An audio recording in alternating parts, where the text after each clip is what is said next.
अवघ्या 20 वर्षांची तरुणी, हजारो फॉलोअर्स, गरोदर राहिली आणि पुढे जे झालं त्यानं सगळेच हादरून गेले.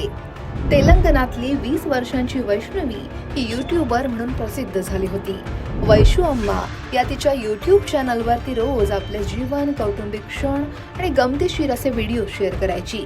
अल्पावधीतच तिचे 80,000हून अधिक सबस्क्रायबर्स झाले. सोशल मीडियावरच्या या जगात तिला खूप प्रेम आणि प्रसिद्धी मिळत होती. जवळपास 10 महिन्यांपूर्वी वैष्णवीनं गंदाम हरी या 24 वर्षीय तरुणासोबत प्रेमविवाह केला. सुरुवातीला सगळं ठीक होतं. हरी हा एका सरकारी रुग्णालयात रिसेप्शनिस्ट म्हणून कामालाही होता.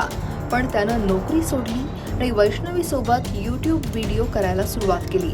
मात्र त्यांच्या लग्नाला हरीच्या घरच्यांचाच विरोध होता. त्यामुळे कुटुंबात नेहमीच वाद व्हायचा. हळूहळू या वादांनी वैष्णवी आणि हरीच्या नात्यातही विष कालवायला सुरुवात केली. 17 मार्चला पहाटे जगतियाल जिल्ह्यातील मधापूर गावातून धक्कादायक बातमी आली. वैष्णवी तिच्या घरात रक्ताच्या थारोळ्यात मृतावस्थेत सापडली. तिच्या डोक्यावर, मानेवर आणि हातांवर धारदार शस्त्रानं अनेक वार करण्यात आले होते. वैष्णवीचे आई वडील तिच्या घरी पोहोचले तेव्हा त्यांना हा भीषण प्रकार दिसला. तिचा पती हरी मात्र गायब होता. पोलिसांनी हरी यानंच मध्यरात्री तिचा खून करून तो फरार झाल्याचा संशय व्यक्त केला. मेतापल्लीचे पोलीस उपनिरीक्षक ए रामुलू यांनी सांगितलं की 10 महिन्यांपूर्वी दोघांचं लग्न झालेलं.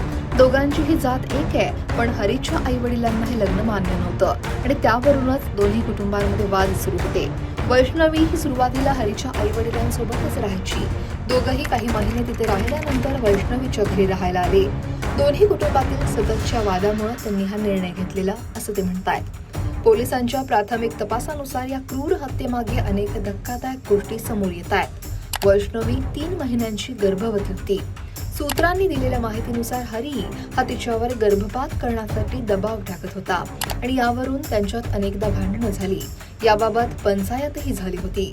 तसंच हरीवर हुंड्यासाठी छळ केल्याचा आरोपही वैष्णवीने केला होता. शेजाऱ्यांनीही त्यांच्यात सातत्यानं भांडणं होत असल्याचं सांगितलं. खुनाच्या आदल्या रात्रीही त्यांच्यात कडाक्याचं भांडण झाल्याची माहिती समोर येते आणि या सगळ्या वादामुळेच हरीनं वैष्णवीचा जीव घेतल्याचा पोलिसांना संशय आहे. पोलिसांनी पंचनामा केला, पुरावे गोळा केले. भारतीय न्याय संहिता कलम 80 हुंडाबळी आणि 101 खून या अंतर्गत गुन्हा दाखल करण्यात आलाय.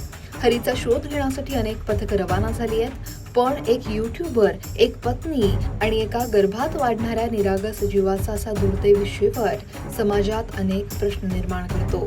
सोशल मीडियावर हसणारे चेहरे नेहमीच खरे नसतात, हेच या घटनेतून पुन्हा एकदा समोर येत आहे. तुम्हाला या घटनेविषयी, या हत्येविषयी नेमकं काय वाटतंय कमेंट करा आणि लोकमत सबस्क्राईब करायला विसरू नका.